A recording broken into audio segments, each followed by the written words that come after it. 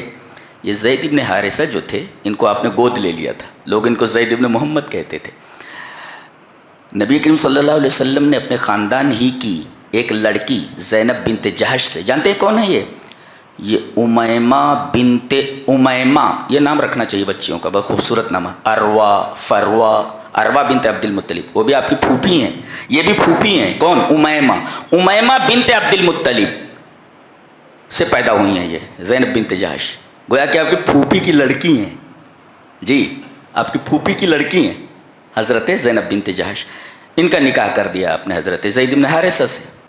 یہ واحد شخص ہیں حضرت زید بن حارثہ جن کا نام قرآن حکیم میں ہے. جی جی صحابہ میں انہی کا نام ہے خالی، بقیہ کسی کا نام نہیں ہے. نہ حضرت ابوبکر کا ہے، نہ حضرت عمر، کسی کا نام نہیں ہے، انہی کا نام ہے. کیوں؟ اس لیے کہ ان کا نام ذکر کر کے ایک رسم مٹانی مقصود تھی. یہ ساتھ نام کو ہائی لائٹ کیا گیا کہ یہ ہیں فلما قضى زید بن، یہ واحد صحابی ہے جس کا نام قرآن حکیم میں، بقیہ کسی صحابی کا نام قرآن حکیم میں نہیں ہے. جی تو ان کا نکاح کر دیا آپ نے زینب بنت جہش سے، پھوپھی کی لڑکی سے، لیکن نبھی نہیں، جمی نہیں. وہ خاندان قریش کی لڑکی ہیں وہ، اور کہاں ایک غلام کے بیٹے ہیں، کہاں جمنے والی. تو طلاق ہو گئی.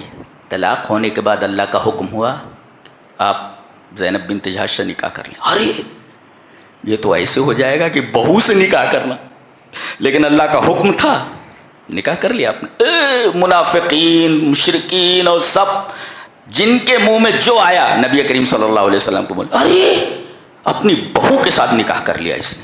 تزوج زوجۃ ابنہ، اپنے بیٹے کی بیوی سے نکاح کر لیا، اپنی بہو سے نکاح کر لیا. اللہ، نبی کریم صلی اللہ علیہ وسلم کتنا پریشان ہوئے ہوں گے. لیکن اللہ تبارک و تعالی نے آپ کے ذریعے اس رسم کو ختم فرمایا. اس لیے کہ کسی اور کے ذریعے ختم فرمایا جاتا تو اتنا اثر نہیں ہوتا تھا. ایک نبی کے ذریعے اس رسم کو ختم فرمایا گیا.